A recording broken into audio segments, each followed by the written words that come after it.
We're going back again, June 24th, for a week, and this is a faculty development seminar that has been created by Arcadia. Arcadia faculty are going. There's 10 of us, 8 of us, 12 of us. Were you counting, Abby? 12 of us. And Abby Ryan is one of them, and I'll let her talk in a minute. She's one of our stars.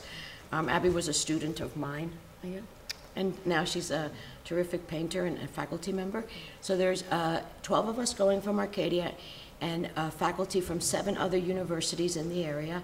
And we've been working together to create both a kind of a 2-part itinerary. So in the morning, the faculty from all these universities are going to meet with the University of Havana faculty in different areas in order to do some real peer-to-peer conversation about the possibilities of collaborative research.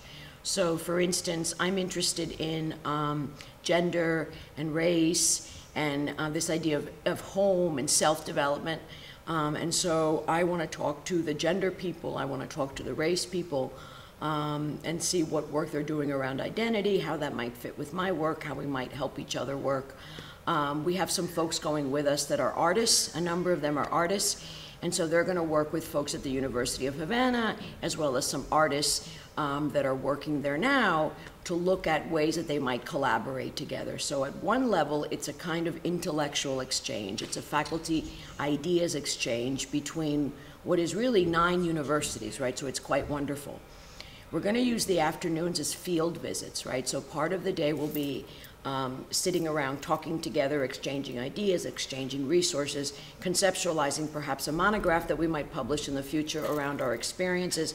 The afternoon is going to be time for us to explore both cultural areas like the Museum of the Revolution and the Museum of Art, the botanical gardens, but also give the faculty a chance to investigate those parts of Cuba that are important for them in their research work. So we're going to go see the Yoruba Cultural Museum, which for a number of the faculty is quite important in terms of thinking about Afro-Cuban identity. Tell me a little bit about why you want to go to Cuba. Sure. Well, my name's Abby Ryan again. I'm a visiting assistant professor in the Department of Art and Design. I've been at Arcadia for 5 years, and this is going to be my second location that I've traveled to. I've gone with art students to Italy before with a visual artist in Italy class, and I'm really excited about this trip because I have a pretty significant interest in collaborating with other faculty and travel, and I guess maybe I should talk about my own research. I do a lot of things as an artist and I guess as an illustrator, but probably the most predominant research that I've been working on for the last 5 years is a project called A Painting a Day, and I've been doing that since September 23rd, 2007, and I think there maybe are 700, 800 paintings or something, I'm not sure.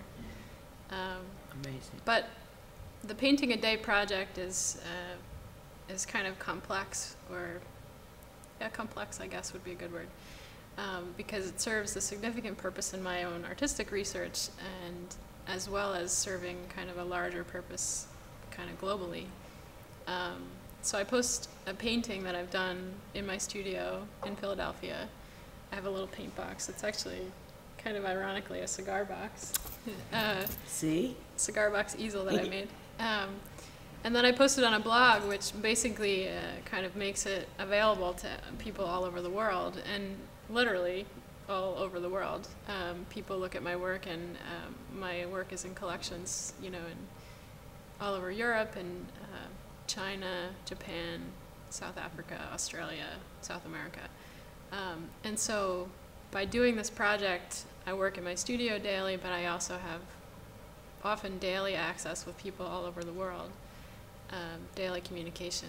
And so when I heard about this Cuba trip, I had lots of things kind of came forward for me. One was this idea of working with other faculty, and you know, I have a pretty significant admiration for this university because I'm an alum, and so that was part of it. And then with regard to my own research, you know, because I work with this small paint box, whenever I travel, I bring my paints with me. And so, you know, when I've gone to Italy, like I said. I've also been to South America, to Chile. I have some family there. And I bring my box with me and I paint there. And in a way, that experience of painting abroad is a significant way that I connect with that place. And it's sort of like every painting I've done abroad, I can imagine them going through my mental Rolodex. Every painting I've done abroad takes me back to that immediate moment of doing it. And you can write about things, and there are a lot of ways of connecting with a place, I think. But for me, that's pretty amazing, because it not only creates like this piece of artwork, but it also engages me in a way that's very different than just looking or taking a picture or writing. And at the same time, when I post these paintings on my blog, it creates an experience of sorts for all the people who look at it. And, you know, these are thousands, tens of thousands of people. And I think that's really an amazing part of this project, where, you know, it's about art and about works of art, but it's also about the world and connecting with people and making it smaller and more connected. And so it's really been a gift in that way, because, you know, I announced that I'm going to Cuba on my blog, and I get lots of emails from people who either have stories about Cuba, or who have been to Cuba, or who have family who left Cuba, and it's really kind of fascinating.